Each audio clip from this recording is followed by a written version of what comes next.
Shit We've Read is brought to you by Oblivion Geeks in partnership with BYLO Network. Please visit shitwe'veread.com to support the show. Now, let's talk about some books.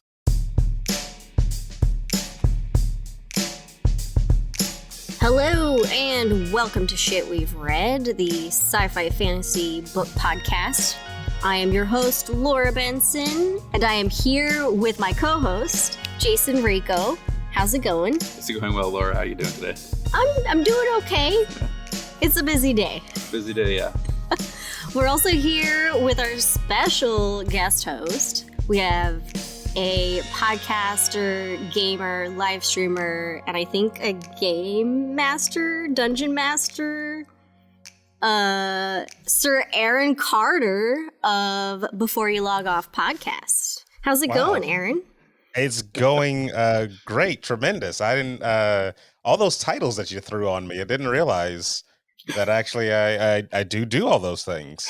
I figured I might have been missing some. Philanthropist, part-time unlicensed doctor, and paralegal, only in Nevada. So I mean, but those have nothing to do with with what we're doing here right now. So I figure that's fine. You can gloss over all that stuff. That's fine. All right, that'll be for the other podcast. We'll have to bring it back for that. Yes. But happy to be here. I actually I couldn't wait to do this one. I've known you guys for a long time. Yeah. You guys have been very integral in the creation of what I do now with Before You Log Off and other podcasts on our network. Jason created the name for one that we're currently about to ramp up and do called Uncanny. Laura was housed the think tank basically for our inception, like the creation of the our whole network for our podcast Before You Log Off, and has been ever so generous to us for years. Both of these guys are great friends, so I couldn't wait to get on their podcast. We love working with you. Yeah, that's nice of you to say. And it was only a matter of time before we finally got you on here, right? It was just finding the right book, the right time. But yes. I'm sure it'll be the first of many, hopefully.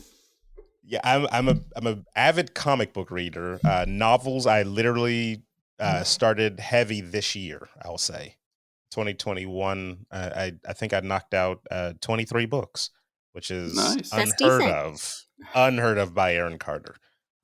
It's almost 2 a month. Wow, well done. Yeah, it's ridiculous. It's ridiculous. I remember when I saw you start posting your books. I'm like, look at him go. He's reading. Yeah. He's doing it. Once you learn how, everybody, I'm telling you, it's just like riding a bike. You just start pedaling, and then you just go until you crash. So it's gonna be interesting. Awesome. Yeah, we were pretty excited when we saw you were doing that because we were like, oh, now we can actually get Aaron on the show. So. Well, we're happy to have you join us. We're super excited to talk to you about this. Well, thank you. Oh, yeah. Aaron, would you like to share anything else about any of your other projects or podcasts really quick? We're kind of on a small hiatus right now because we are building a studio. So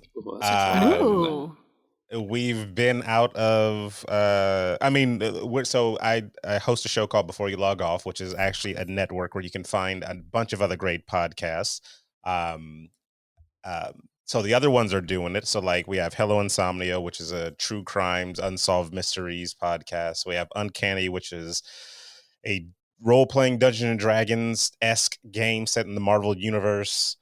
We have the Watch series, which is another person that's been on your show, Emma Skies, where she reads a novel and we watch a show that's based on the novel and we pick it apart. And so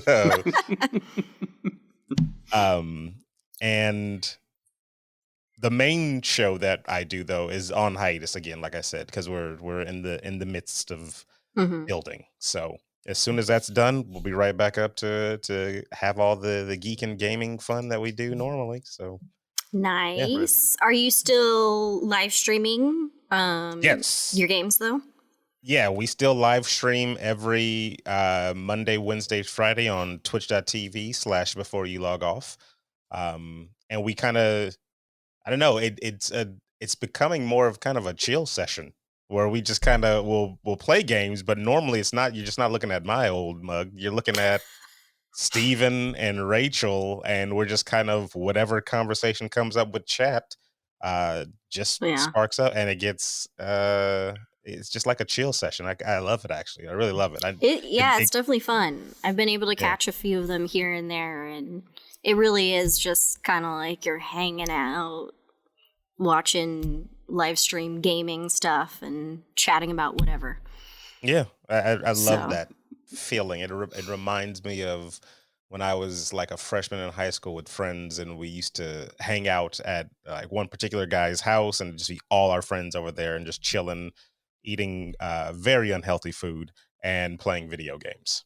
So that's the vibe we're going for. Nice. Love it. So good. I totally forgot to Yeah. say what book we're That's talking important. about. Yeah. Maybe I want to mention it. Just Should I? No, just do it now. We're doing it now. Don't worry about it. So today we're going to be talking about the book "The Space Between Worlds" by Micaiah Johnson. It's been on my list for a very long time. Yeah, you've been excited to read this. So I'm glad we're finally able to do it. Aaron, we were very glad that you were willing to read this book with us. Well, I mean, it's sci-fi, and I'm gigantic into anything sci-fi. I actually was kind of iffy on reading it because I also write, and in November, there's the all the writers do the little write a novel competition thing. Yeah, What is it? Or NaNoWriMo. not competition. Yeah, that I tried it once in 2014, failed miserably, and so I was like, let me go and revisit that. And the book that I'm currently writing is sci-fi, and I got into the mindset where I was like, I'm not going to read anything because I want anything to taint my ideas. I want to be fully, on my own. And then I read an article that was like, some of the mistakes writers make is not reading while they're writing, and I was like, well, that's great. Right, and that was like number one too. It was like number one on their top 10 mistakes. So I was like, cool, there it is. And then Laura reached out and was like, hey, got this sci-fi book, and I was like, oh well, boom, stars are aligning. Let's do this. And Perfect. yeah, so yeah, I jumped at the chance, of course. Nice. Before we talk about the book, though, do you want to talk about maybe some of the other stuff we're reading? Yeah, I Just out of would. curiosity. I would be interested to know what Aaron's been reading. Yeah. Oh, so I've been reading, actually, I've been going back and forth between novels and comic books, of course. I just finished the Victoria Schwab's, or V.E. Schwab's, if you, because so the book that I was reading, was A Tunnel of Bones, and I kind of finished the whole series. So she has Tunnel of Bones, Bridge of Souls, and I believe there's one more, but it's more of a children's book, like your Harry Potter, the early Harry Potter stuff, and that's kind of paranormal. And then I've been reading. I just started To Sleep in a Sea of Stars. That's more of a hefty sci-fi book. That's such a good book. And Jason, you haven't read that I yet. haven't read it yet. Yes. Okay, I won't spoil anything for that No, one. it's fine. I was gonna. I'll forget by the time I get to it. Don't worry. It's given me heavy mixture of little Mass Effect, a little Venom, a little, I don't know, like a little Aliens, I'll say too, vibe, like kind of from where I'm at now. I'm only halfway through. I haven't finished the book yet because it is a hefty book. It is quite a long book, but I am enjoying it. And then I jumped back and I just finished the first 2 volumes of Strange Academy, and that is a Marvel. Think Harry Potter in the Marvel universe. I remember when that was coming out. I actually really, really enjoy that one. Like I went into that one very blind, and because I went into it because an artist that I like, he wrote it. So I was like, okay, let's see what he can do when he writes. And I don't know, I just instantly there's all new characters sprinkled in with, some of the old characters, and I just absolutely I'm like, this is great.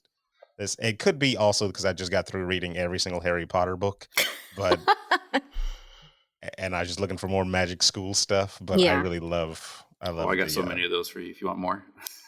That's I read so many magical school stuff. Yeah, that's all Jason's genre. But yeah, no, that's about all that I've been reading. So I've been kind of juggling back and forth between things. So yeah. What about you, Jason? The last two books I recently read, I actually really enjoyed. The first of which was The House in the Cerulean Sea by T.J. Klune. I love that book. It was so good. I felt like a little in the spiritual kind of successor vibe of Good Omens. If anybody's ever read or watched that show, Good Omens. I haven't. Okay, so I haven't now either. It's my turn. Means nothing to either of you. Cool. Start off with a good start. Normally, it's Jason that hasn't seen something. No, so it's okay. It's kind of it's X-Men meets Fantastic Beasts, kind of. Oh, that sounds okay. Very two different worlds. Yeah. So I'm trying to explain it without giving it away. So there's a guy. He works for a organization that looks after magical children, and by magical children, it's not Harry Potter. It's children who are like sprites or children who are like magical creatures, but they are children.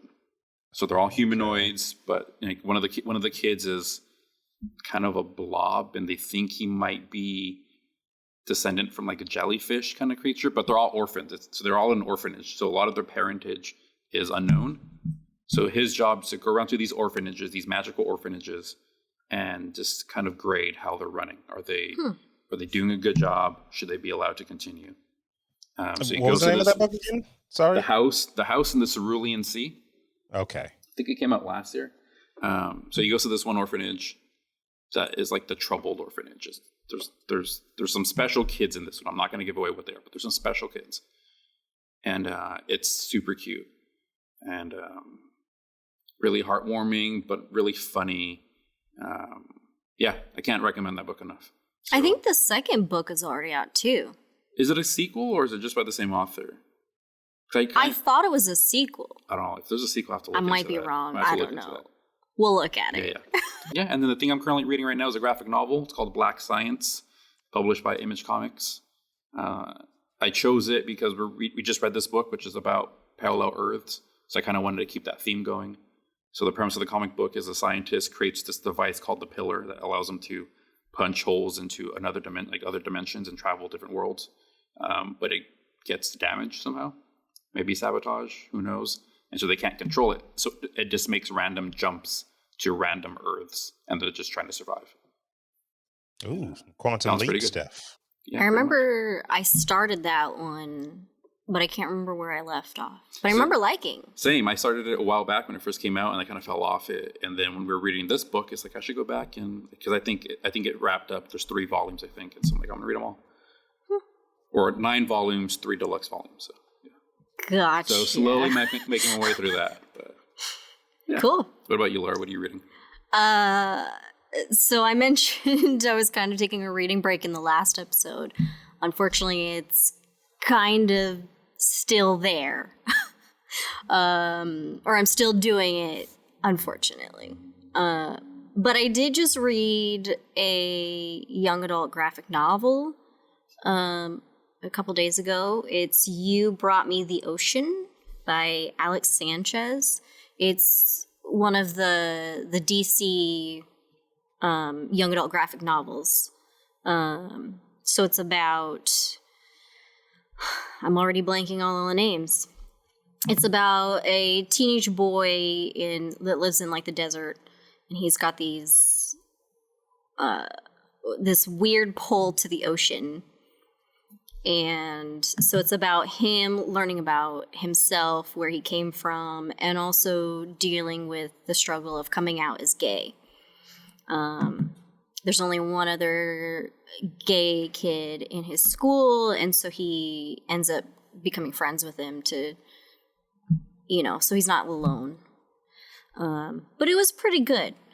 I don't know if they're going to continue the story or not. It ended kind of on a cliffhanger. But I am interested enough in this story if they were to continue it. So I thought it was very well written. Well, hopefully they do. Yeah. These graphic novels from DC, are they taking DC characters, or are they just creating brand new stuff? No, I believe they're mostly all DC characters. They're just kind of retold for younger kids, or telling a kind of a different story about these different characters. So it sounded similar to like the Aqualad story. I think this might be Aqualad. What's his name? The new, I don't remember. He was the black kid with the blonde dreads.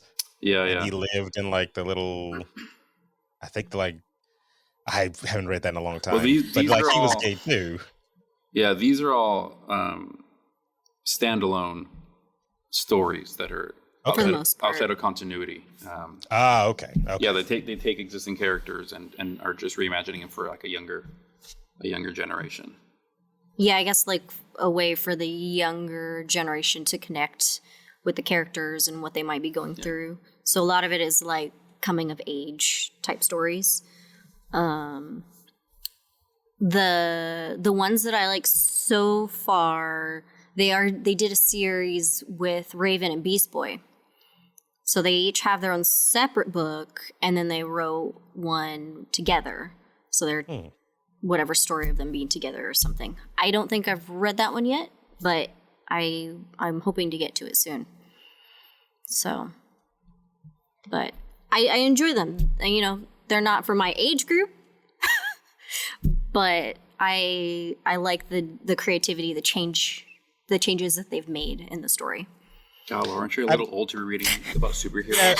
I think that's fine, because the books that I mentioned, like the V.E. Schwab book series that I just finished, that wasn't written for my age group for sure, but I thoroughly enjoyed the story.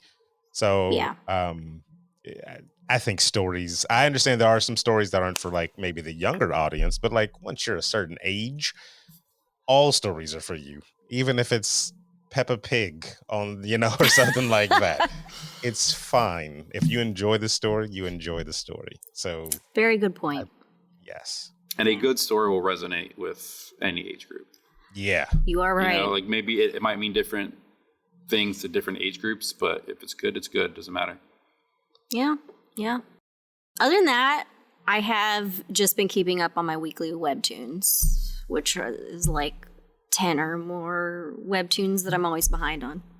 You're on that too, huh? I've got a couple of friends that are on Webtoons.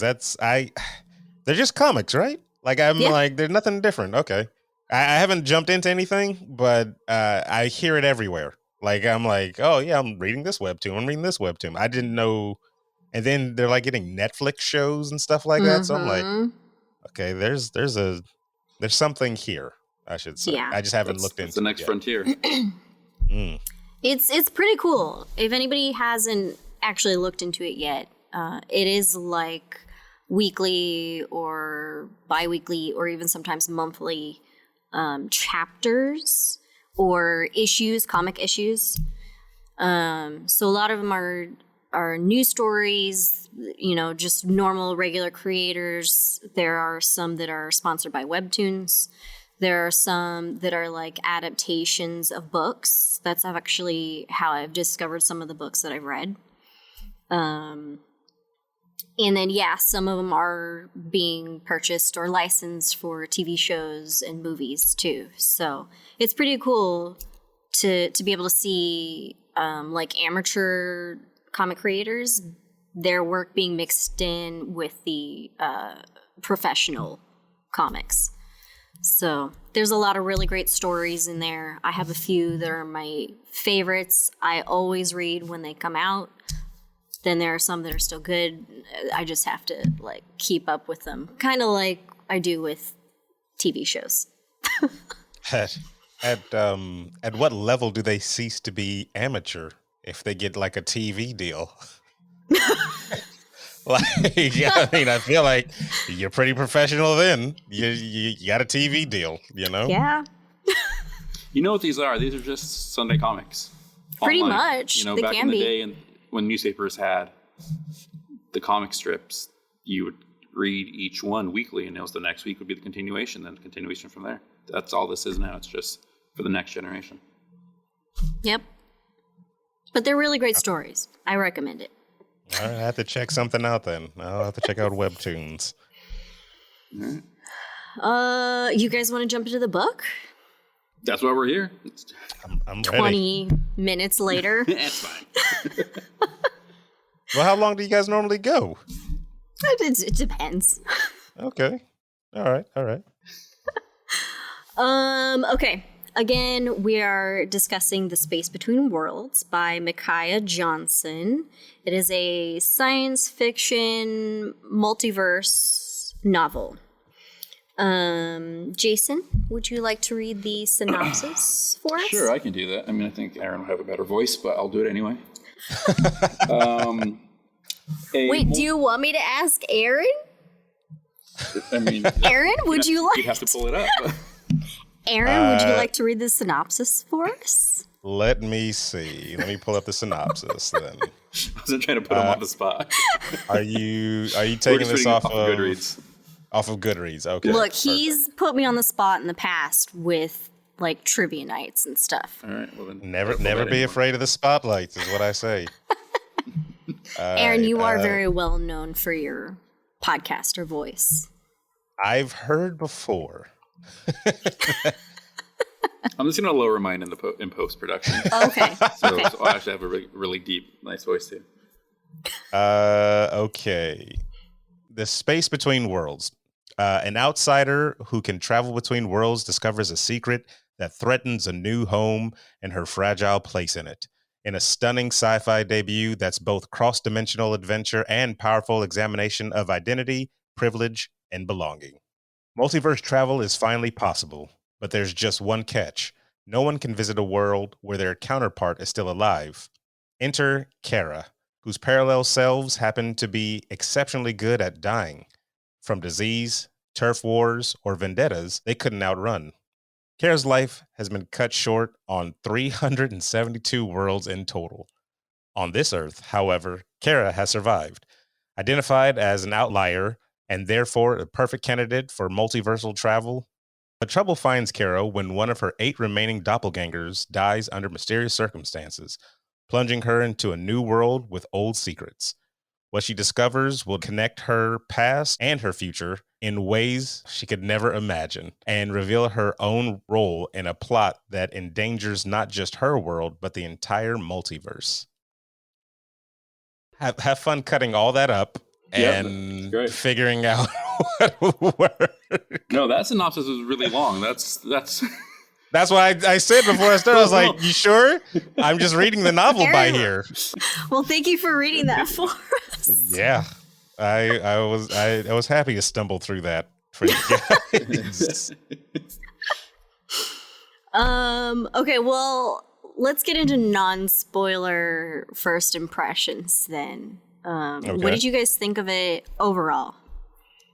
Okay, so I had a lot of questions by the end, but they weren't questions that necessarily ruined my experience. They were more questions of, I guess, direction with the second half. So I felt like this was kind of 2 stories in one. Mm-hmm. Okay. And the second part of the story in my opinion, kind of came out of nowhere.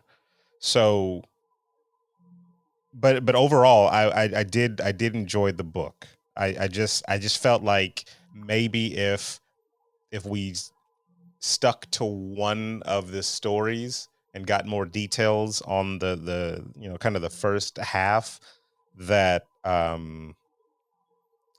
that it would I probably would have given it a higher score.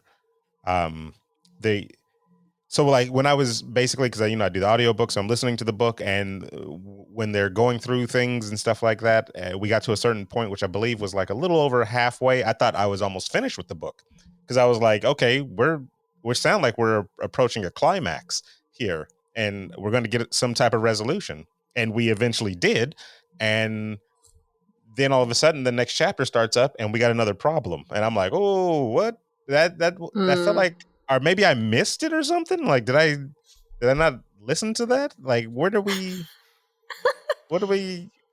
So I think there was a lot of, maybe there was a lack of foreshadowing with certain things. Okay. But yeah, no, I mean, I still think the book was a good read. Yeah,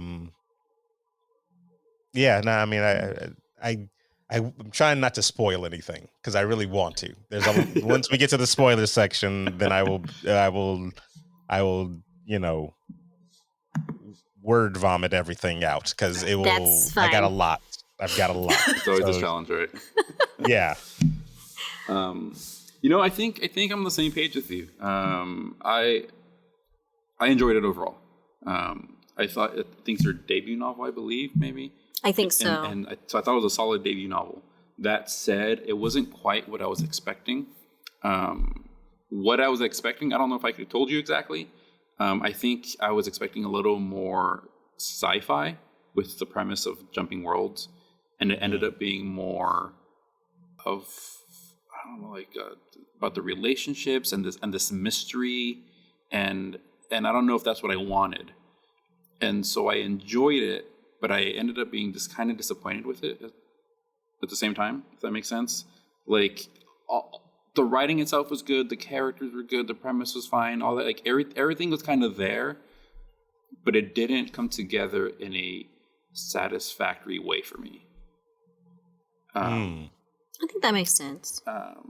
And I think, I didn't quite put this together, but I think it's kind of along with what Aaron is saying is some of the stuff kind of came out of nowhere a little bit.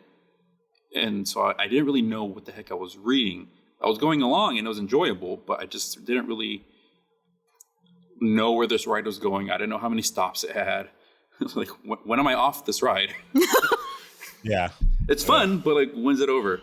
Yeah. And then I had one major question just about the world it exists in. It doesn't really factor into the story itself, but a lot of times with sci-fi stories, they present some sort of premise, and me being me, I like to really tap into that. Like, well, what does this mean? And so I have a really big question about it that I want to get to later. But again, it doesn't really have any bearing on the story. It's just a question I have. So yeah, that's me. I think we're all on the same page with this. I made it funny. I never do that. Well, Aaron, he said it's made for a good read. I'm like, well, that's a good pun. And you're over here with your page. Yeah, I'm the same. I'm thinking the same thing. I enjoyed it overall. I was really excited for it, so maybe I was just overhyping it to myself. But the same thing. I didn't really know what I was expecting from it either. I think that I was hoping for more exploration of the different worlds. So it was really weird sometimes where chapters cut off. Yeah. But I think, excuse me, the way that the multiverse was explained and how they did things and whatnot was interesting to me. I think, the characters were well written. They seemed like real people. They weren't two-dimensional. But I definitely had a lot of questions. I think it definitely is a good debut novel, and I don't know, maybe we'll get some other stories from this world in the future or something. But overall, I liked it. All right. So spoilers then, right? Let's do it. Let's do spoilers. All right. You've been warned. If you haven't read it yet and you want to read it, this is your chance to turn back now. All right. Let's do it. That's them turning back. That's the sound of them turning back right now. I'll put a sound effect in there later. Love it. All right, where do we begin? There's so many questions. Start at the very beginning, right? So we have the premise. So Kara, she's a transverser. Traverser. Yeah, which means she can travel between worlds. The rule of this multiverse is a traverser can only travel to a world in which a version of you doesn't already exist, right? So either you died or were never born or whatever. Otherwise, that universe is like, no. There's one of you in here already. Get out. Yeah. So that comes to my first question right there. Maybe I didn't hear it or something like that. How do they know if somebody else is dead already in the other world? I think that's part of the Traverser's job is they go to these worlds and they download information. Yeah. From whenever they last did it to that day. And then they collect all that information, take it back to Earth 1. Was it 1 or 0? I can't remember. Take it back to theirs. Yeah. I think it was 0, yeah. Yeah. Okay. So they take it back to Earth 0. And then they use that information to help their own Earth, or they also get information about who's died. And that's apparently how they know if somebody's died, and then they can send their own person there. Okay. But I think at the very beginning, there's a lot of deaths because you couldn't figure that out. Right. You didn't know that. Like, you would send, like, me, Jason, I'm going to go to this other Earth. Oh, there's a Jason, I die because I didn't know that. Yeah, I think it took them a while. So there was definitely, like, you needed to send a couple people. And the book makes a good point of saying that a lot of these people who are traversers are pulled from, like, lower class upbringings who don't really have family, kind of like the quote-unquote disposable people. So you send a bunch of them over until one of them sticks. And then, like, perfect, that person exists out of this world. Great. Your job now is to get all this information. Let us know who is and who isn't alive. And then we can go from there. So you're legit just trying failure. And how... At least starting out. Yeah, at least starting out. Yeah, because she says a lot of brilliant people died, you know, in the first traversing. And like when that line was read, I was like, well, then that kind of seems like you probably lost your A game first. And there, because, you know, if you're a scientist and you just find about multiple dimensions, you're going to want to go.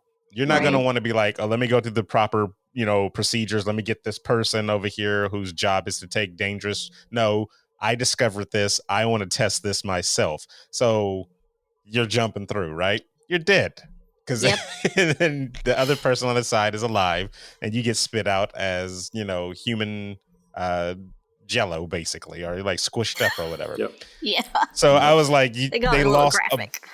You lost a lot of smart people, most likely. So now we're at a point in the world where it's kind of just your everyday type of janitorial type of thing, because she's, you know, from a lower class society, and they treat them like, and I'm guessing it has to be a statistical thing, was like, since you're from this area in the world, and most likely in the other areas, since they're only a little bit off from us, you're more likely to not be alive over there because, you know, so we're going to just go ahead and send you. And if you die, you're expendable because, again, you're from a lower area.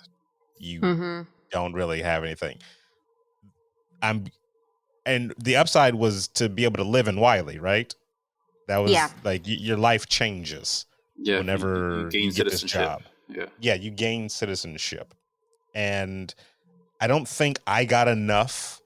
I didn't get enough of a reason for me to take that job. It's like, so you're because I'm at the interview, I'm like, so let me get this straight. You want me to risk my life jumping over there so I can live in a better neighborhood? I'm like, so it's death or poverty. Got it. I will go and have my poverty. Thank you. So right off the bat, I was like, there's not a lot of motivation for me. I can see her not really wanting to, like, but then again, I think our main character, I feel like our main character, out of all the other versions of her, kind of had it the best. I'm trying to think. Like, she had a bad relationship with her mother. She had. Oh, you know what? But I'm forgetting now. I'm forgetting the twist. Yeah. Okay. Yeah. Okay. All right. It's coming back to me as I'm talking about it. It's been a while since, but Well, let's just talk about it because you brought it up, and this. Obviously we said spoilers, but we're jumping forward. So we find out the main girl, Kara. She's actually her full name was Kara Lee. Is that right? Kara Yeah. But she was living as No. Caramente. Yeah. I wrote this down. But anyhow, we find out the Kara that we know, who is from the Earth that we know, she's a traverser, right? But we find out later on that actually that Kara traveled to another Earth and a different Kara came back. Yes. And so this Kara is living an imposter life, and she's pretending to be the Kara that we've known this entire book. And so to your point, Aaron, like, she was pulled from a shitty situation. She didn't really choose it, but now she's like, yo, I got like a pretty good gig. I got this hot girl I really like who, you know, I got a difficult relationship with. I got a chance to actually live a life. I'm going to keep doing this. And so her motivation made sense to me. But to your point, the original Kara that we didn't really know, why would she have signed up? Well, that's Minta. Yeah, Kara Minta is the original, and Kara Lee is the one that took over the life. So yeah, the original one didn't make like that job. Just I'm like, she was reluctant, wasn't she? She said something like she was only planning to do it for a year or something like that. Yeah. Well, I mean, we don't really know too much because we only know Kara Lee, right? So like, if she was reluctant, that's her. But the original one, that was not friendly to her sister, because I think that was one of the tales that her sister was like, I know you're not the original because my sister didn't like. Yeah. She got her a gift, I think, because my sister would never got me a gift. Exactly. That's what it was. So we didn't know we never know about that one. You know, we only know from Kara Lee the whole time, which is fine. I mean, it's not a thing. I just questioned her job choice. Like, who's signing up for this thing? Why? Yeah, like that didn't make any sense to me at all. Well, I mean, if I'm going to be kind of blunt, there's a lot of people who sign up for. It's true. I mean, a lot of people sign up for the military, right? Like, in theory, you're signing up to go fight, and there's a chance that you may die, but you're signing up for it because the pros potentially outweigh the negatives, right? Like, yes, you could not come back, but maybe those are the only option you have. Like, your life back home isn't greatest. You have a bad relationship with your parents. Maybe you're in an abusive relationship. But if you can leave and get education and get a good house and get a good paying job, it might be worth it, you know? Or they want to be part of something bigger. Yeah. Or it was reminiscent of Squid Games to me more. So like, because like, so like the military, I see you there, you know, I see that case there, but at least they train you, right? So like, you could possibly get blown up or shot or something if you go into an active combat zone, but they trained you how to avoid those situations. This is jumping into a universe that will just spit you back out dead. There's no real training for that. They give you the what's the stuff that they give you to help you deal with it, like pain or something. But it's not going to tell you how to be like, hey, universe, stop bending me in half multiple times and then throwing me back into my previous world. So go ahead. Well, I don't know though, because it sounded like they had already had all this stuff figured out before she started working for them. So maybe the risk of dying that way was minimal at that point. For the ones that they had it figured out for. So like, fortunate for our main protagonist, there was a bunch of doppelgangers for her that were dead over, hundreds of different worlds. So she was definitely beneficial for that. And I actually enjoyed them putting her putting that detail in there of like, hey, in this Kara's life this happened, in this Kara's life this happened, and stuff like that, so you can see that their worlds aren't that different. Like they're small changes at best. And you can see how the ripple effect happens of, okay, this one person died early on, which caused this other person to become in a seat of power, which would cause these group of people to become, refugees or something, or this group of people become, I liked how that was done. But I still thought, and I really wish they showed more traversers. Like, I understand it's told from her part, but I want to see, like, there's got to be another train of thought besides just that. There's other traversers, right? Like, so what's going through their mind? Or is it just everybody's motivated by, like I said, the Squid Games? Like, you're going in there because you have nothing else, and this money could potentially change your life. But you're going in there untrained for what's about to happen. You're our bare minimum trained. You get some instructions and then you're thrown in. So that's what it felt like to me. So it's like, hey, we need you to go download this data from this other world that you're currently dead in, and then bring it back to us. Oh, you might die, by the way, and throw you in there. So, but it, like I said, it was the very first 25% of the book got me very invested. I liked the multiversal travel. I liked the reasoning for why they were choosing the people that they were choosing. And then I liked the world building. So all that kind of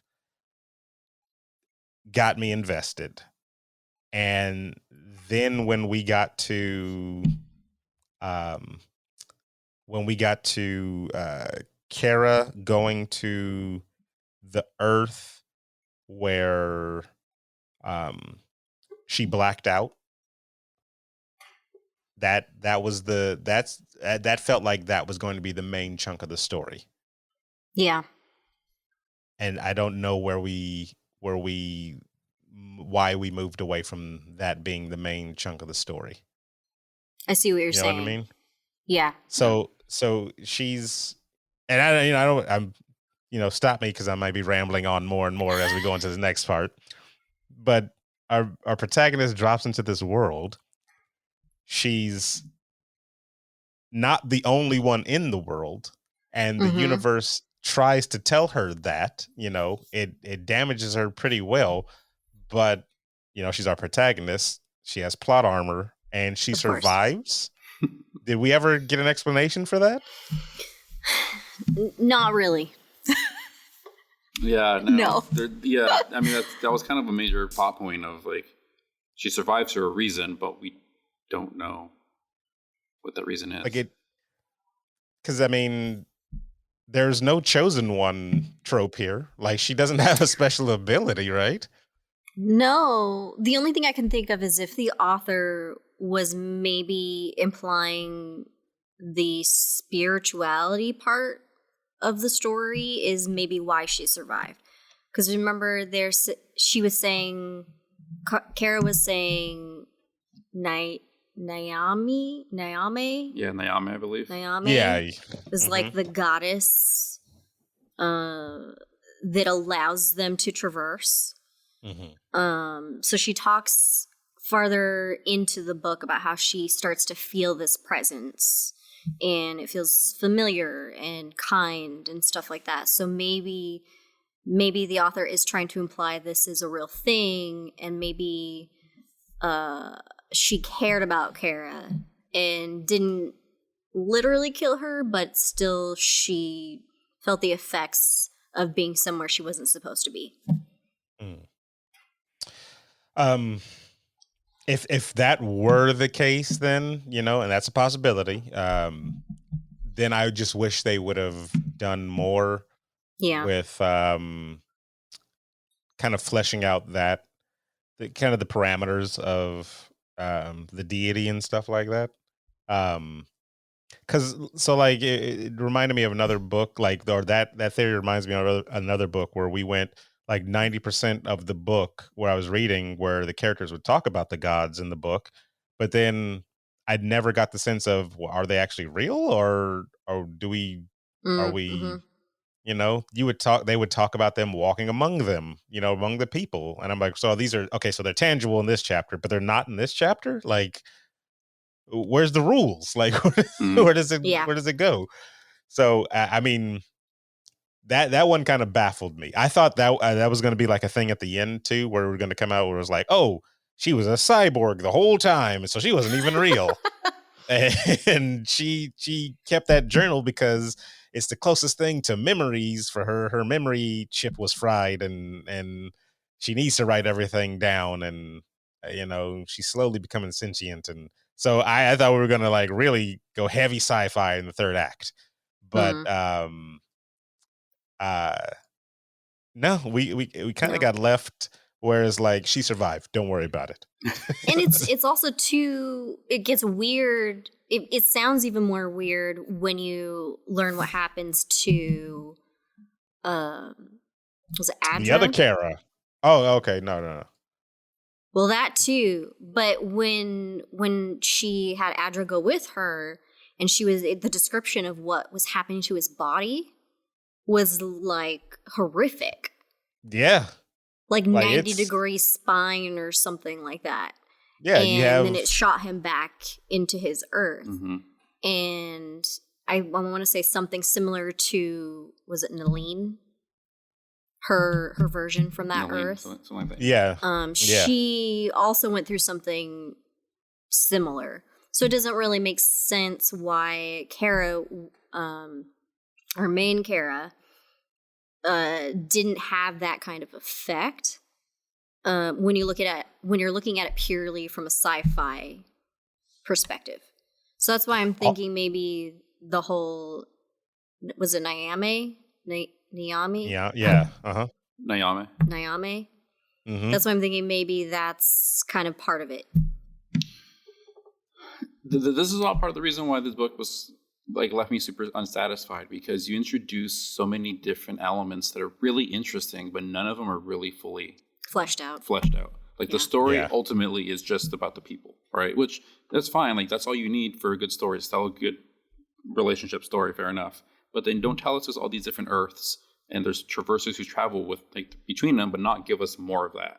Don't introduce this possible deity, which I mean, a lot of sci-fi doesn't really have a whole lot of spiritualism or mythology, and so. But the fact that this one did, I really wanted to know more about that. How does religion and spirituality exists with this science fiction world? Yeah. But then you don't give us any of that. So there's all these little teases of things that are really exciting, but it just leaves me wanting more. And so even if the story itself was well written, I'm like, well, I didn't really get what I wanted.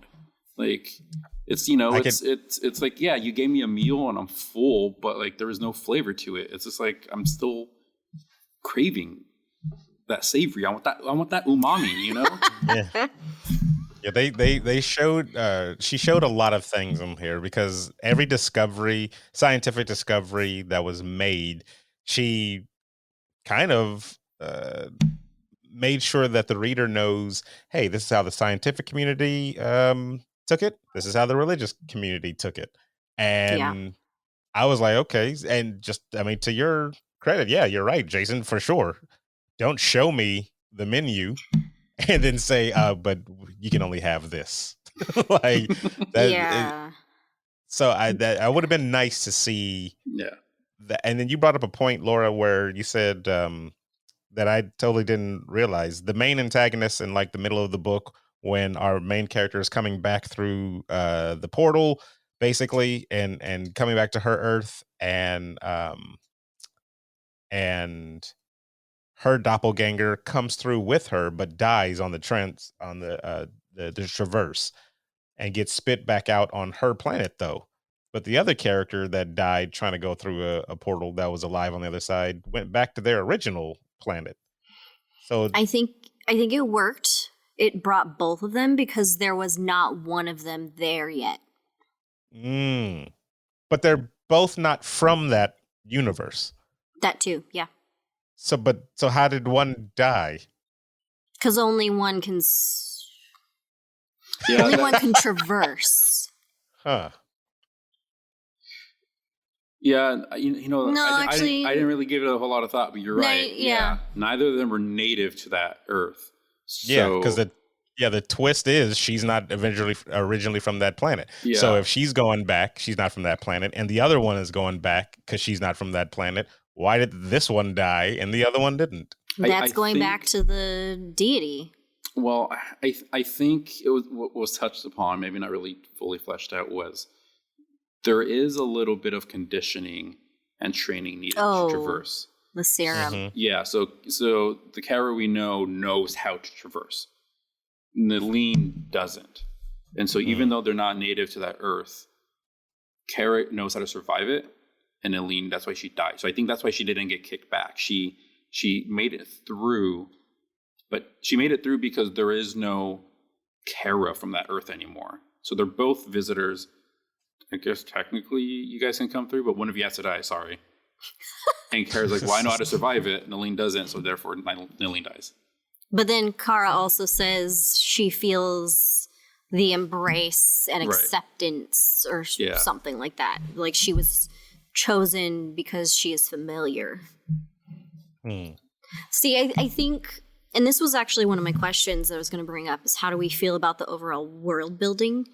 Because I feel like it sounds like the author had a lot of really great, interesting ideas. And a lot of it was mentioned or kind of fleshed out in certain situations. But I feel like it wasn't always enough for us to really understand this world. So we know there's a spiritual, religious side to it. The rurals, did I say that right? Yeah, no, you said it right. Rurals, Yeah. They're supposed to be very religious, and they talk about rituals, which happens to only be like fireworks and stuff. I want to know more about that. They mentioned how it took a while to realize this is supposed to be like super, super distant future. Because they mention like guns were banned. They're not in existence anymore. Oh yeah, I had a lot of questions about that. So it's like the liberals did it. There's a lot of things that aren't explained. And then I felt weird about the fact that only 3 locations were ever mentioned in this book. It's Wiley City, Ashtown, and the rurals. I was like, where's the rest of the world? What's happening in the rest of the world? Because you're not you locked on to a key kind of idea when I was going through the book as well, because they only mentioned those locations, so it made me think the rest of the planet was just like this gigantic desert. That's what nothing else, thinking. Like nothing else outside of those 3 locations existed. Like that was my interpretation of it. Like you only traverse to those locations, and that's it. There's nothing else. So I was like, okay, society is broken down to 4 people, and we're following their lives right now. Because it kind of felt like Mega City 1 from the Judge Dredd series. So where it was just like there's this gigantic city, and there's parts of a giant city that are like the slums and the rich area, and then there's just literally nothing else.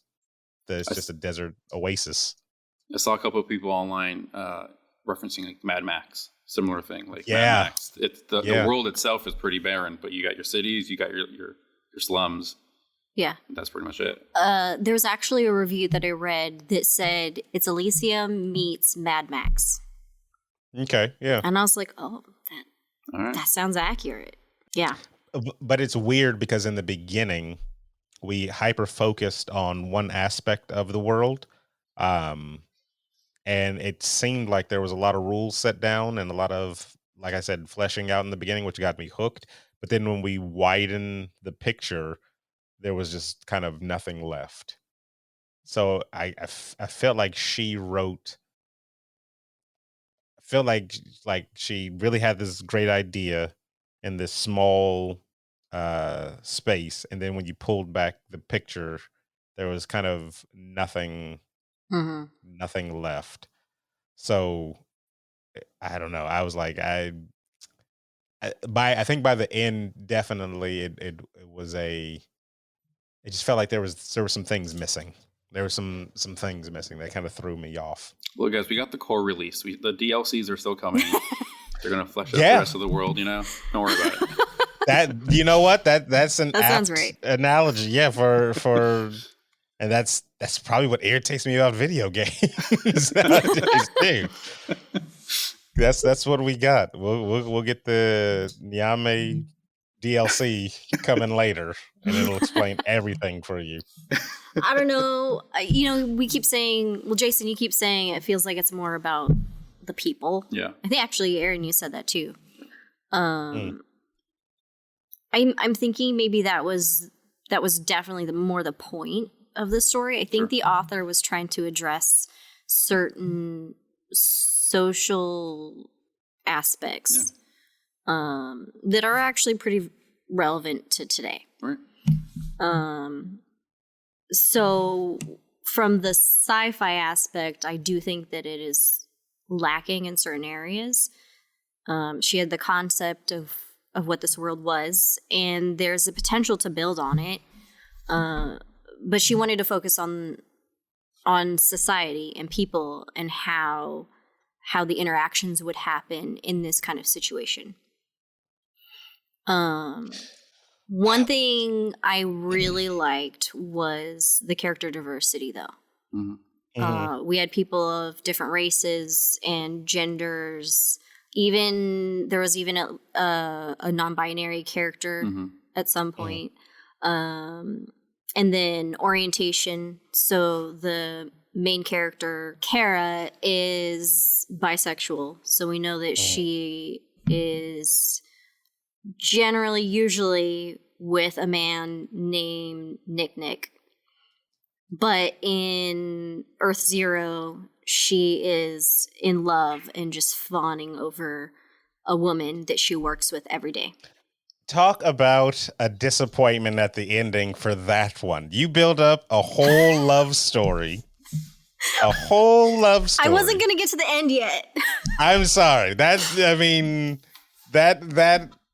was, so I'm texting Emma as I'm reading this book this whole time. And that's what I'm kind of going off with my notes now too, is our text back and forth. Because I'm like spoiling it for her and stuff like that. Because I'm like, there are things when I'm reading things, there are things that will make me, I'm like, why did that happen? What was the purpose of this type of thing? And I can't just say it to the person next to me who has no idea what's going on while I'm listening to this. So Emma gets all the brunt of my stuff. So at the end of this book, when we come to a resolution between the cover of the book, right? Right. It's the cover of the book. It took me a while to realize that was Del. Yeah, it's Kara and Del. And we're like, we started off, okay, they're flirtatious. Clearly they like each other. Clearly there's something there. And then at the end, we're just like, no, we can't do this because I come from the slums, or I have to go back to the slums, and you have to go with rich tradition is the best thing I can think of. Is like, that's, you got to go and you got to get married and have babies because your family will take away all your money, and you're just going to, I don't know. I guess if you don't have the money, you'll just die because no one else lives outside of the rich Wiley City. Like, I feel like our main character did fine when she was out of Wiley City. Like, she knew what she was doing. So we built up a full thing with them, which I kind of feel like it wasn't It wasn't that fleshed out. It felt like a Mm-mm. bunch of flirting, a couple of chapters of flirting, and that's about it. I really wish they had gone a little deeper into that, because I felt like, and that's one of my notes here is, I'm like, why is Dell on the cover of this book? Like she doesn't. I didn't feel like she had a big enough role to be on the cover of the book. That was weird. You know what it felt like? I don't know. And this is definitely dating myself on this one. The cartoon Hey Arnold. Hey, the main character in that had a crush on another girl in there, but she was barely in the book. I mean, in the cartoon. You saw her once in a while. She popped up. She was important to the main character. There was scenes where she was important, but Helga was the main love interest by the end of it all. Sorry, guys. Spoilers for Oh man, 1990s. Oh, Yeah, bummer. sorry, guys. So that's what it felt like in this, though. Like, we deviated from it for a little while with her and the good Nick is what I called him. When she goes into the other world and she finds her very abusive ex, in this world, in this new world, is a nice guy for all that she knows about him. He takes care of her. He's nonviolent. He's totally the opposite of what she knows. And I loved the resistance that she has, our main character has, for not trusting him. Like, I know 300 plus Nicks, and they're all pieces of garbage.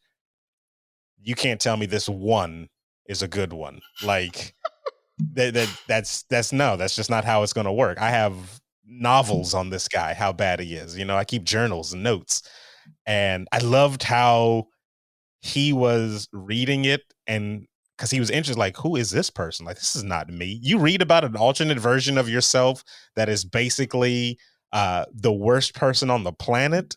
Like, that's like, how is that even possible? You got to think to yourself, like, I don't do any of this stuff. So when they got to that part of the story, I thought this was that. I was like, this is it. This is where we're in this world now. I care about these characters. I want to know what the situation is, what's going on here. That's what I thought too. And I thought that's the trajectory we're going on. She's going to live in this world for a little bit longer, help them solve their problems in this world, and that's the climax and that's the ending. But somewhere along the line, it seems like we were like, I don't want to do that plot anymore. Let's send her back home and let's start something else. So I was like, what? What happened? Only reason it seems like she went to that one is to learn about Adam being Nick's older brother. Yeah. And so she could get a gun. And that, yes. That is correct. And that seems rather soft to me. But it was an interesting world. I honestly thought we were gonna stay there too for a long time, and then I realized I was only halfway through the book. Yeah. It's like, okay.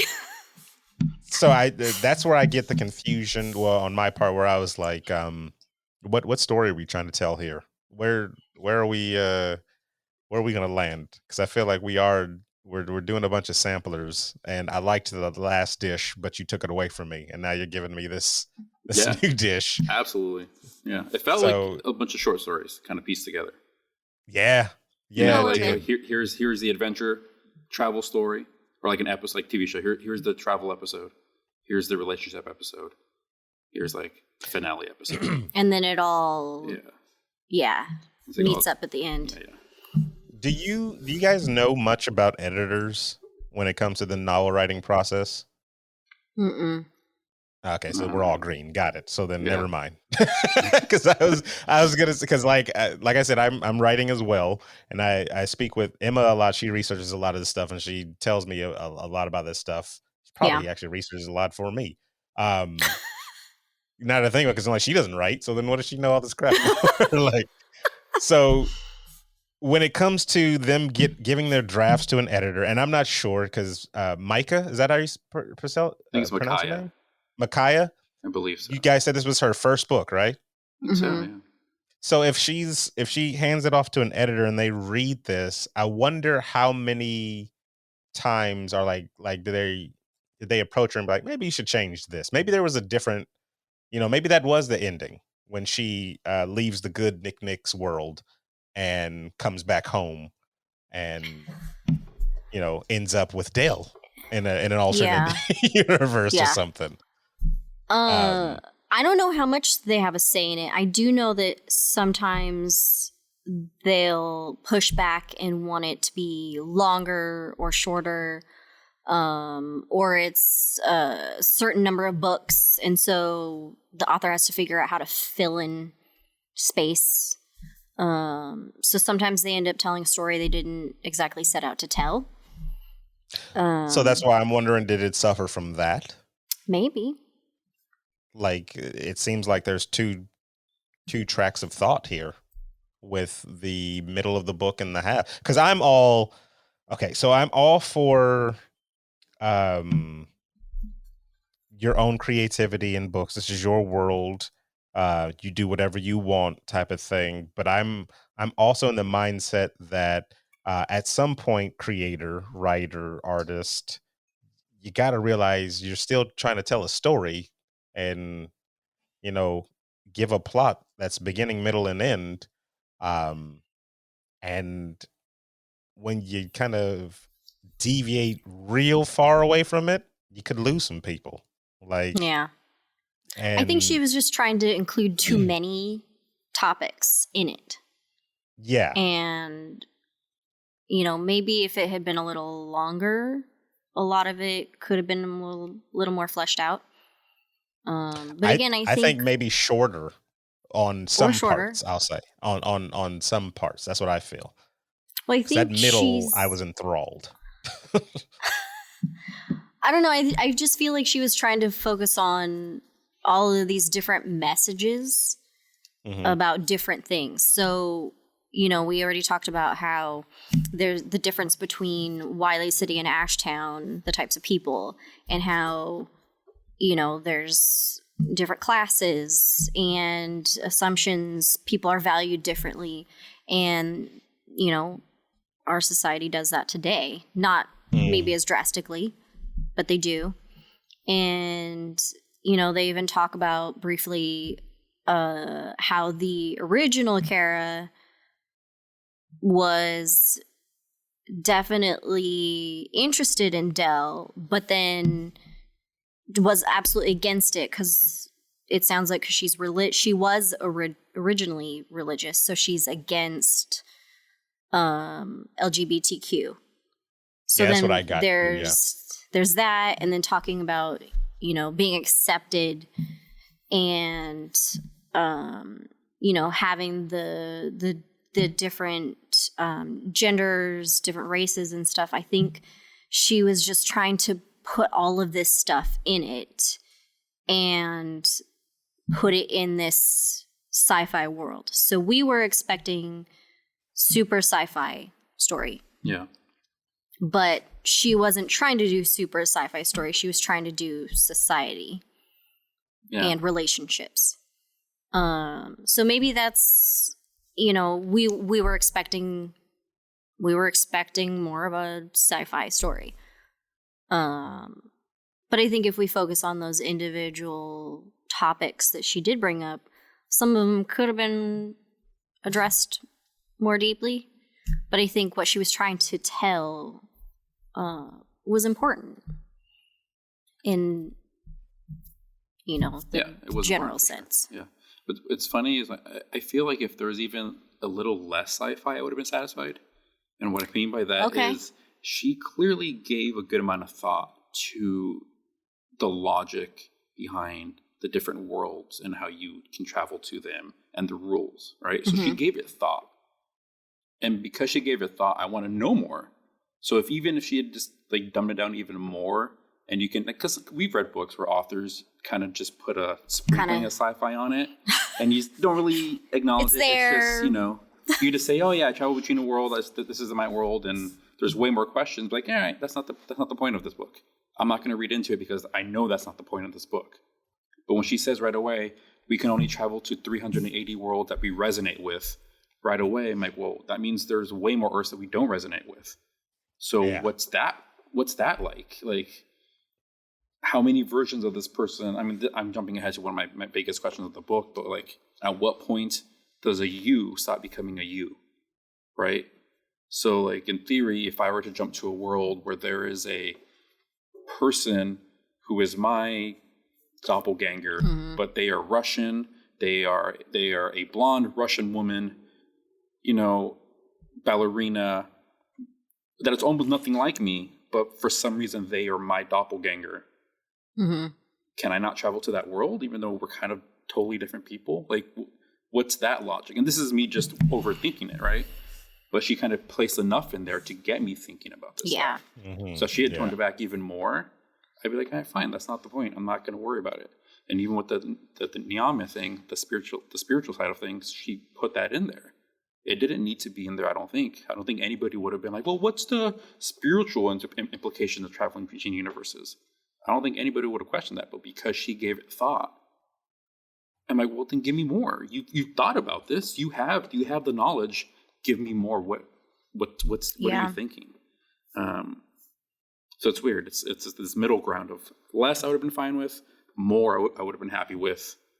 Or I'm in this middle ground of like, I don't know. It's too much on my plate, but none of it's really shining. It's like she balanced it too much. She needed to focus more on one or the other. Yeah, it's like to pick a side, you know, like it's kind of like The Force Awakens, right? Like you try to appease the old fans. Wow. You give them enough for the new fans, but at the end of the day, it's like, well, you didn't really go one way or the other. You know, you're playing it safe down the middle. That said, if you would have given us The Last Jedi, I would have hated it. But so you wanted more commitment towards something. Maybe a little bit, yeah. Okay. To your point, Laura, I think you're right that the story is definitely more about class and race and that kind of stuff. It's just maybe if we had gone into it knowing that ahead of time. Yeah, maybe. We wouldn't be so focused on the sci-fi stuff. But, I mean, there were still things about the story overall that just didn't always feel, fleshed out either. Aaron, you brought up kind of the ending in a way. What did you guys think of the ending overall? I actually didn't care for the ending. I felt like it was, I felt like it kind of left me dangling on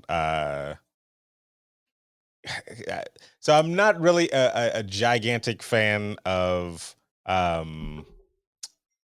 you may have won the fight here today, but I could possibly have won the war altogether. So our main antagonist gets infected with what is it called? The salt? Lot's wife. Lot's wife, yeah, that will slowly turn him into sea salt or salt stone or something like that, right? Yeah. Okay, so you just gave him a clock to do more nefarious things real quick and impose his will on this world before he dies. That's all you did. And unless he saves himself or unless he cures himself, I mean, because it was just eye drops, right? Does it turn your entire body or is he just going to go blind? I think it ultimately is going to kill him.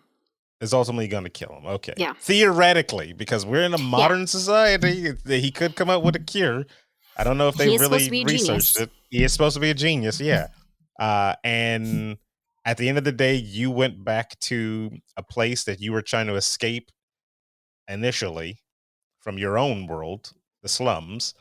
You didn't get the girl. You didn't really. I mean, I felt like no, but I don't know. Did. Like, did she? Yeah. No, I feel like she walked into that shop. Pulling it out. She picked up something. Go She's pull it pulling out. up receipts. Dell walked into the shop.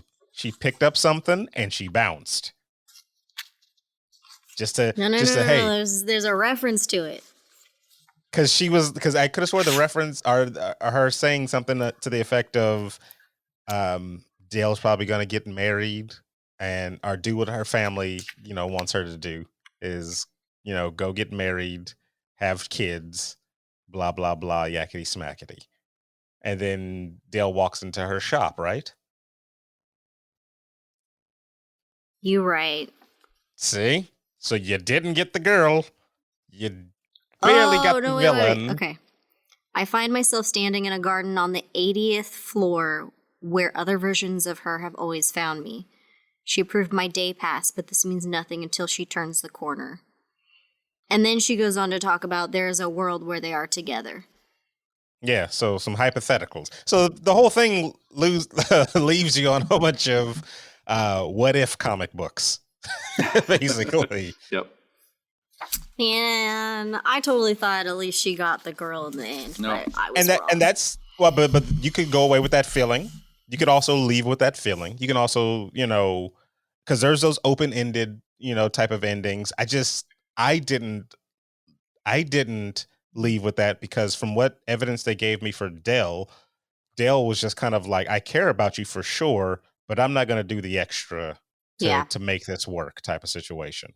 And it just felt like, okay, so then this was a fling that you guys maybe had that could have been something more, but either you were too afraid to act on those feelings, or I don't know, for any other reason that you would not go for what you like, peer pressure or family pressure or something like that. But yeah, I just felt like we were kind of left with nothing. Like, I understand, okay, she was happy, Kara to some degree was happy, but did you really truly accomplish any major change? You lost your job and you're one shot at being a citizen. Okay. Yeah. Where we? I'm not saying it had to be like this great, grandiose, she becomes president of the multiverse type of ending, but I feel like we should have what did she gain? What did she progress with? What knowledge did she gain throughout that whole thing? Or was this just one gigantic, petty revenge story? What I thought of the ending and my takeaway from it is, it's not a happy ending. It's not everything wraps up really nicely and it's a little about the way you expect. Too nice. Yeah, no. So I feel like it's more. I guess one of the themes for me in the book was just survival, and how she just survives. Right? All these other versions of her do not survive for whatever reason, but she survived. She keeps surviving. She doesn't maybe know why she survives, but she does. And so I felt at the end of the book, she doesn't get the girl. Things aren't nicely wrapped up per se, but she has survived. She has found a way to keep moving forward. And I think sometimes that in itself is a nice takeaway. When you've been through so much and you've gone through so many things in your life, and your life has been difficult, it doesn't always end happy. You don't always get maybe what you want, but you're still there to fight another day. And you can look forward to the future. You don't know what that future may bring, but there is a future, and that in itself is like a small victory. And so that was kind of my takeaway from the ending, is like, you don't get the girl. Well, I mean, we don't know for sure. We don't know for sure, but because it ends with her being on Del's floor. Laura's still holding out hope that she gets the girl. I don't think she does.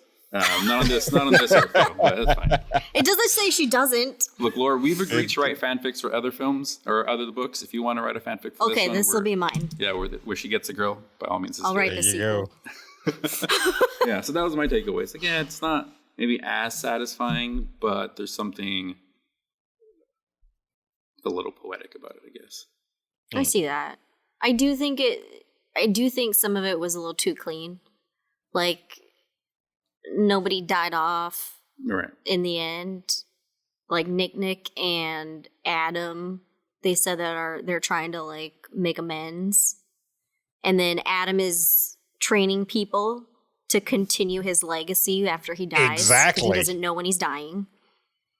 One thing that also stood out to me was Adam implied that the serum, which we know was different than everyone else, he implied that it was designed to do something bad to her.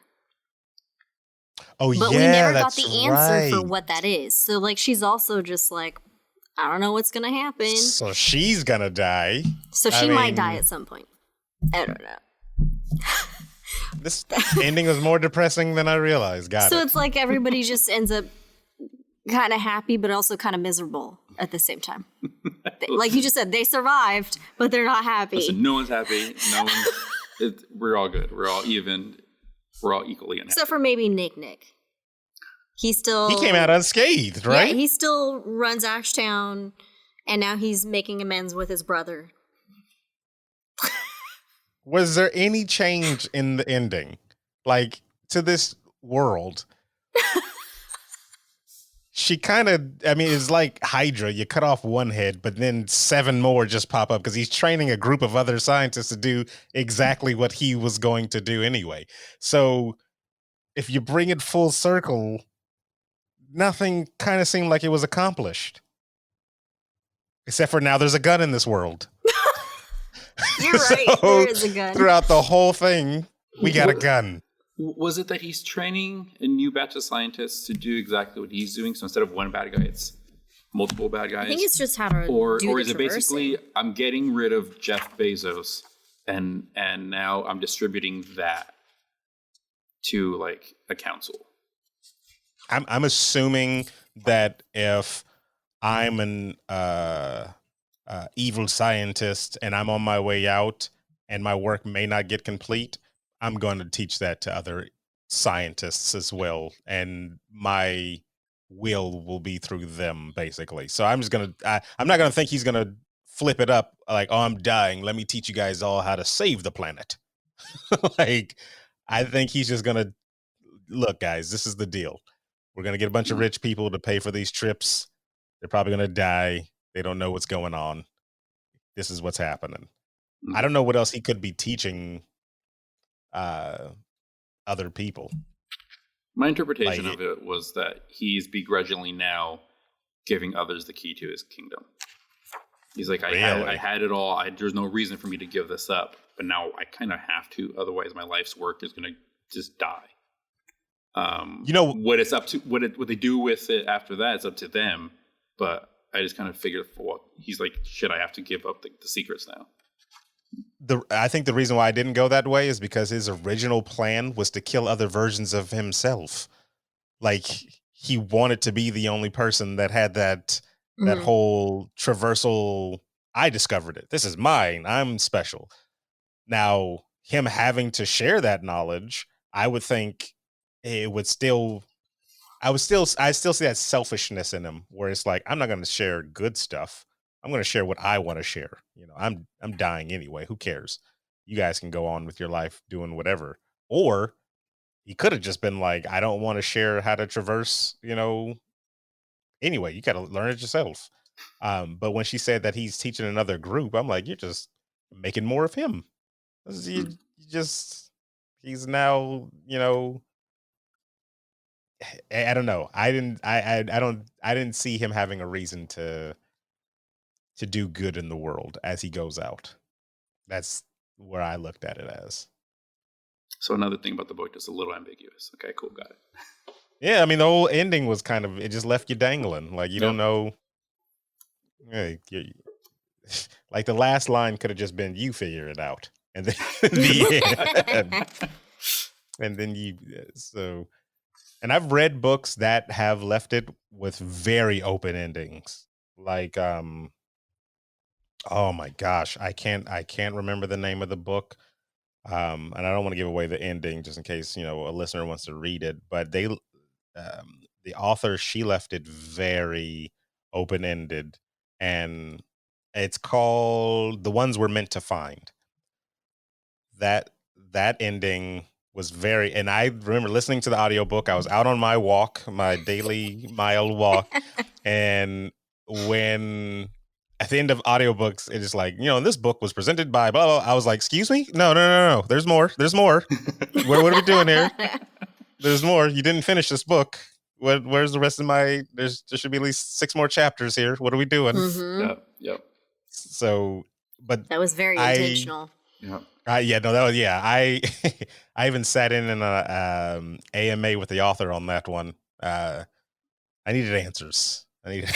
Answers.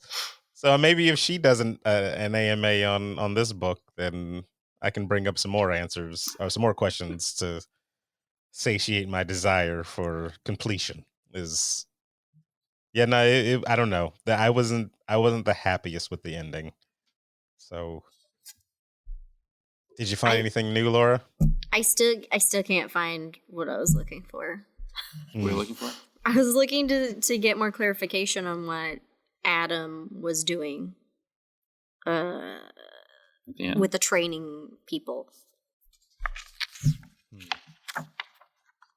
Oh, I found it. Oh, she found it. He's taken on a team of apprentices and switched the company's gears from profit making to community outreach. That seems too good. See, that's what I'm saying. He's like, I'm gonna die. What I was working towards is not going to happen. So either my legacy dies with me, or I give it to someone else and they do with it whatever they will. I guess. Oh, I guess I have to see what this community outreach would be. I mean, what is? Anybody who's ever read a comic book knows that villains are all about community outreach. Oh, definitely. Yes, all about. So yes. I mean, it could be quote unquote community outreach, but we'll see. I don't know. Was there anything else we wanted to talk about this book? Did we cover it all? I think that's everything for me. Yeah, I think I mean, the only thing, like I said, I would rather get more good Nick in that world. That was it. Maybe like a novella or something. Yeah. Because we know that he's ruling with Esther. Yeah, how's that world going now? Yeah, I want to see what's going on He's there. in charge. Or short story, I don't know. I want to see a novella of Nick in Asia, where he runs around in a tuk-tuk. Oh my god. Nick on tuk-tuk. Okay. Aaron, what would you rate this book out of 5? 5 stars. Out of 5? Yeah. I give it a 3 out of 5. Wait, let me hold on, because I did rate it. And you can do half stars. Yeah, because I tend to do half stars for certain points in the book. I did give this a definitive rating. I gave it a 2.9. Ooh, Actually, wow. I gave it a 2.9. Couldn't find it in his heart to give it the last 0.1. Wow. Yeah. And I hear this because I frequently do this with certain books, and Emma will tell me, she'll be like, stop being a coward and just give it the full round number. And I'm like, no, I dock it a point for these points that I just previously made. So 2.9. How do you do that on Goodreads? I write it in my reviews. I write it in my reviews. So would you round to 3? I would just round it up, yeah. Okay. You just because the limitations of Goodread. But I would make sure they know, if you're going to read my review, that I gave it a point, blah, blah, blah. It had something there. It did. In the beginning, in the middle, but it ran out of gas towards the end. And endings are very important for me for books. Like a strong finish is very important for me. And to me, this book didn't finish strong. You started off really well, and then you just kind of fizzled out. And I mean, there's clearly talent there. She got a book published. Was it a New York Times bestseller? I don't know, but maybe at this point, that doesn't really mean much. Every book is a doesn't it? Oh, okay. I heard you can pay for that. Yeah, it's normie. Yeah, for avid book readers, because I hear this all the time too from other book readers. I'm very green in the industry. I'm still a sucker for. Oh, it says New York Times bestseller on there. Clearly, a lot of people bought this book and love it, so it's got to be great, right? That's me, the new guy. So I think if she made another one in the world, I wouldn't be opposed to reading it. You know, I'd go back and revisit and see what thoughts that she left on the cutting floor put into the next book. You know, so but yeah, 2.9. That's not a bad score, by the way. Sorry for everybody who's like, what is that? That's terrible. That's not a bad score. If we're talking about average book, an average book is a 3 out of 5. I just gave it a little under average, like a small. It's her first book. Like, who knocks it out of the park in their first book besides J.K. Rowling or something like that? Like, and we all say how that went. So, so you know, let the artist, let the author grow, and she'll come back, and I'll give her that extra little point. Okay. There we go. I spoke my piece. There it is. There it is. All right, Laura, what'd you give it? I was thinking 4, but after the discussion, I'm thinking more like 3.5. Okay. Because you guys did bring up a few things that I didn't really think about beforehand. So yeah, I would say 3.5 stars. On Goodreads, I would round it up to 4. Yeah, overall, I still really liked it. I really enjoyed it. I liked the sci-fi aspect, but again, would have liked more of that because that's what we were expecting from it. But yeah, 3.5. I want to make life easy for myself and just give it a solid star rating, so I don't have to round up or round down. Just 3. I gave it 3 out of 5 stars. Okay. Just down the middle. It's like I said, I enjoyed it overall. I wasn't quite satisfied with it at the end of the day. I wanted more from it, so that reflects, and there's 2 stars I could have gotten had it, just given me a little more. But that said, it could just not be for us. I'm sure. True.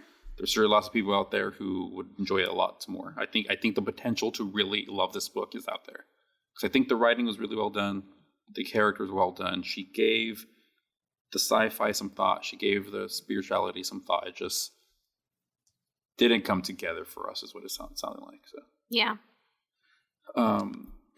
The average score on Goodreads is 3.99, and that's out of over 22.5K ratings. So see, okay, and I learned something else about Goodreads because again, I'm new. That you're hard pressed to find a lot of negative reviews on books that are popular, and I mean, I guess there's just a bunch of people, and I'll even put you two in this category. There's just a bunch of people out there that give out turkeys during their Thanksgiving to the community, and I must just be the tyrant of the neighborhood, because if a book is bad, I'm gonna go out of my way to tell you that it's bad. Like, I'm not gonna sugarcoat anything whatsoever. Like, this was terrible. Sorry. Like, I think it's of course it's subjective, but like, give your opinion. Like, if that's what it is with you.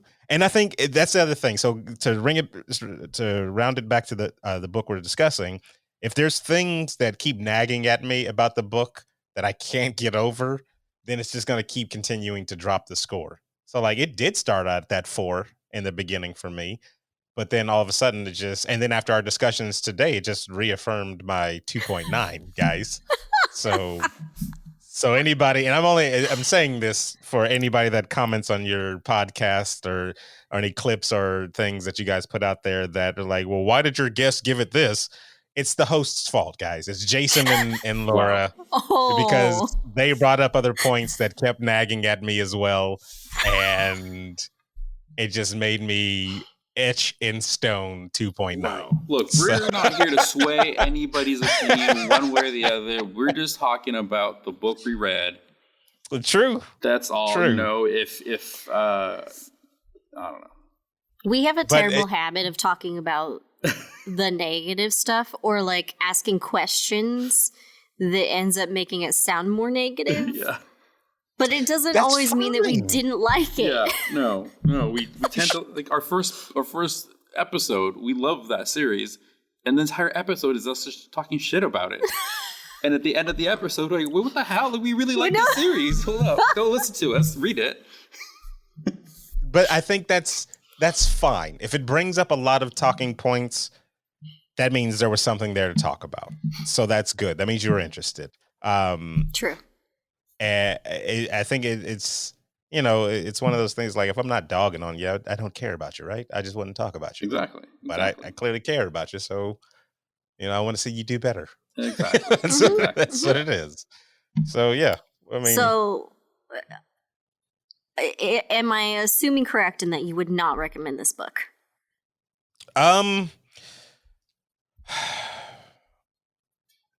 That's a difficult question. That's a difficult question because I wouldn't. If you've got nothing else to do with your time, go ahead and read it. But there are other books I would recommend before this that deal with like multiversal travel and stuff like that. But that's kind of a weird question for me, Laura, because I'd recommend a bunch of comic books before I'd recommend multiversal travel. But hey, go read the Spider-Man, it's a Spider-Verse type of comic book. So you want some multiversal travel stuff, go read that one. Read the Incursion series in Marvel. But that's me. I'm the new novel. I'm not old. So if novel. somebody was like, Aaron, I just saw that you read this book. Should I read it too? No. That's a gut reaction right there. No. We got to know. Laura, what about you? Would you recommend this book? Yeah. Yeah. I still think the concept behind the traversing and stuff was still interesting enough. I'm fascinated by the different theories of multiverse and traveling between them. So I still liked that aspect. Even though I didn't get as much as I wanted, it was still fascinating to me. How about you, Jason? I don't think I'd recommend this book. No? No. And again, I liked it. I think I would if a person really enjoyed books that dealt with class issues and race issues and societal and caste systems and stuff like that. If they really like that kind of a book, then I would recommend this book. I think it does do all that pretty well. But in terms of like, just here's the book, I really enjoyed it overall. You'll have a good time reading this. I'd say no. It was just not enough in any one direction for me. To Aaron's point, I think there are books out there that I'm going to recommend in a second that do the parallel Earth things way better. Yeah. If you want a good love story between, two women characters, I think we've read books that are way better. So you'll get like a nice, happy love story. So this book is like, it's kind of middle of every single one of those piles. So there's other books I'd recommend first. Okay. Now, if someone read all those other books, I'm like, okay, then I have another book for you. Yeah, read this one next. Okay. Well, you both mentioned recommending other books. Sure.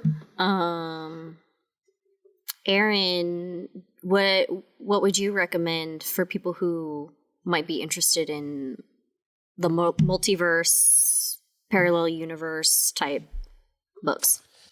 I would probably. I'm trying to stay away from comic books. Hey, we recommend comic books all the time. Comic books. Okay, well then, just look at Marvel, guys. There's a bunch of multiversal things there, specifically Spider-Man and all his multiversal adventures with all the different Spider-Men. Blanking on the actual volumes that you should read, because there's a whole series where Spider-Man is traversing through different multi-dimensions. House of M, if you want to see some alternate storylines. But I guess why I'm hesitant to say those, because if you're not a fan beforehand, then you're kind of confused going in.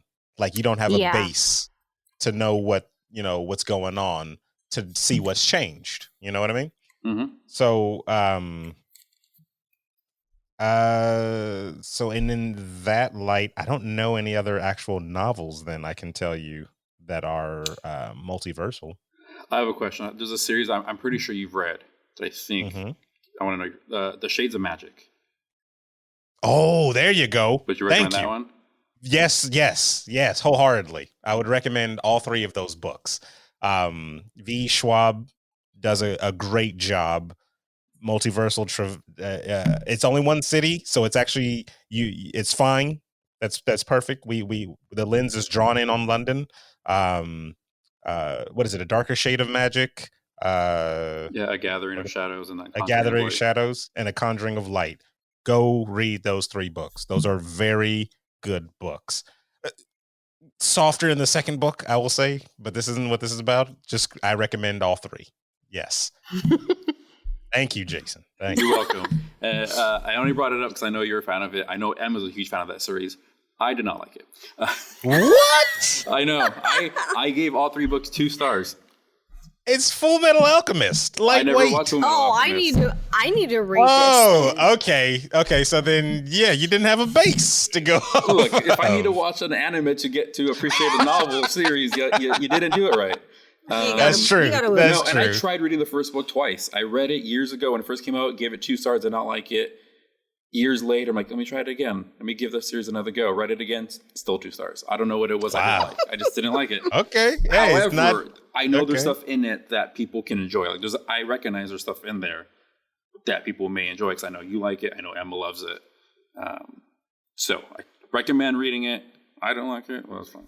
But do you watch anime? No. Or read manga? No. Okay. Because the author is a big time. All her books are just anime and manga, which I try to pound into Emma's head because she hates anime as well. But I'm like, you're just reading it. You're just reading. Start watching it now. Like, maybe that's why I don't like the author. Hasn't Emma cosplayed anime characters? There are so many contradictions in that woman that she could have written the book we talked about because there's so many things left, but we're not going there. So yes, that could be a reason though, Jason, because if you don't like anime or if you're not into anime, that author is a big time.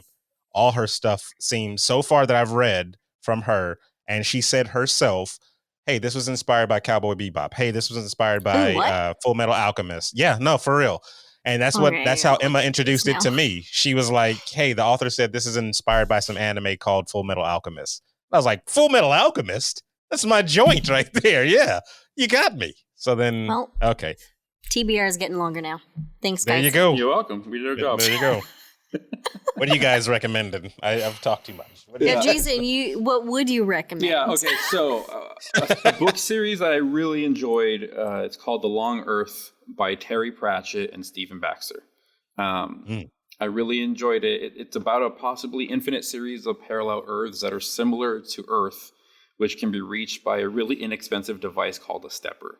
Like literally the plans for this device showed up on the internet. It's like created using a potato. It's like a science fair project. And you switch it on and you step to a parallel Earth.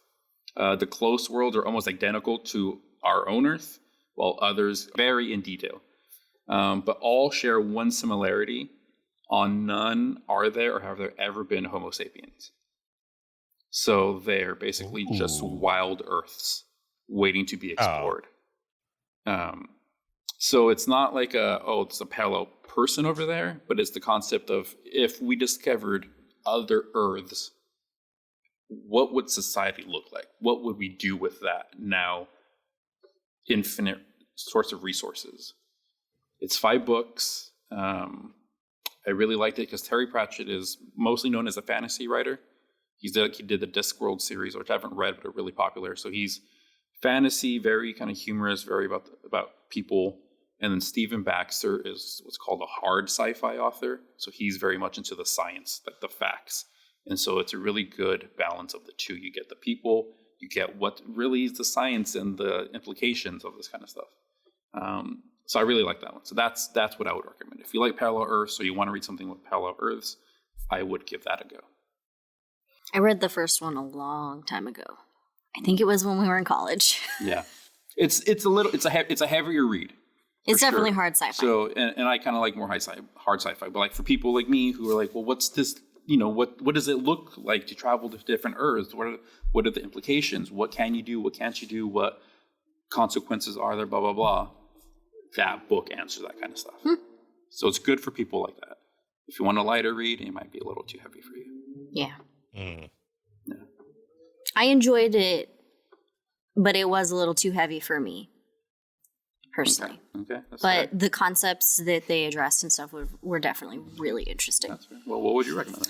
I actually was thinking of the Coin series by E.C. Myers. It's Fair Coin is the first book, and then Quantum Coin is the second one. It's a young adult series, or young adult duology. It's about a boy who finds this strange coin, and it seems to make his wishes come true every time he flips it. And so as he starts using it, the world around him starts to change based on what he's wishing. And so it addresses the idea of the multiverse. And I was very fascinated by some of the concepts in it. I thought it was pretty good for being a young adult series.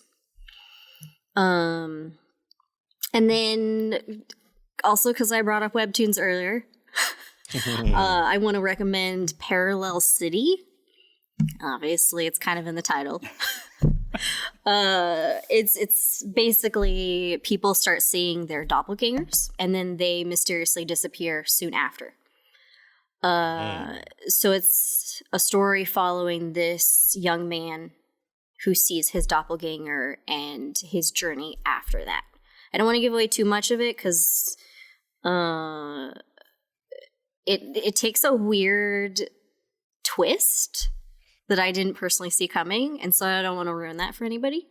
But it's one of the comics or webtoons that I read almost weekly, so definitely recommend that one.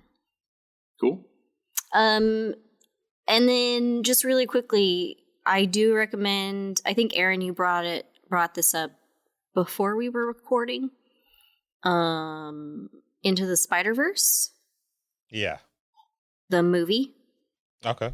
Definitely a good, they don't visit other universes, but it kind of, does the concept of different people from these different universes. And it's just a fun movie. It's amazing. Yeah. You get a glimpse into the other universes through characters, at least. Yeah. And they just released a trailer for the sequel, which looks like they may actually start traveling to other universes, though. So. Yeah. I haven't watched it yet. Spoiler I'm so alert. behind. You haven't watched the trailer? It's like 30 seconds. I know. Jason reminded me, and then I was like, oh, I'll have to watch it this evening. And then I totally forgot. Look, in another universe, there's a Laura that has already watched it. I know. And she's very excited for this movie. Yeah. I'm excited for this movie. But I just she's more haven't seen the excited than you. trailer. She's more excited than you, this other Laura.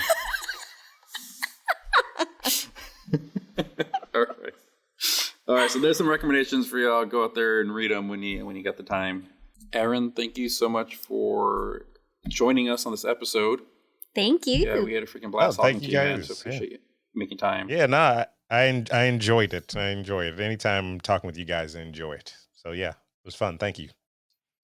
Anything you want to plug? Mention your podcast again, Twitch, all that kind of stuff. Yeah, just before you log off, twitch.tv/before you log off. You can check us out. We do it every Monday, Wednesdays, and Fridays. And literally, if you go there, you'll find everything else that we do. So, Perfect. Come chill. Sweet. Anything else? That's it. No? That's all I got. Cool. Well, if any of our listeners have read this book and would like to add to what we talked about, we are definitely interested in seeing what you have to say. Follow us on social media at Shit We've Read. Comment on our posts. Tell us what you thought. Oh, and one last thing. We are currently recording this episode in December, but when it releases, it will be January. So Happy New Year to everyone if you're listening to this when it first releases. if you're listening to it in the future at some point, happy New Year, whatever year that may be. I don't know. I'm not a time traveler, but Or are we? Find out next episode. Yeah, you're gonna just leave it like that. Well, we can leave things open-ended too, you know. Oh my god. Sleepless people. Like, what are they? Are they actually time travelers? But from where? All right. Thanks, guys. Thanks, Aaron. Take care, everybody. Yeah. See ya. Thanks for listening. Bye. This episode of Shit We've Read has been an Oblivion Geeks production, hosted by Laura Benson and Jason Rico, with music by Joshua Chilton.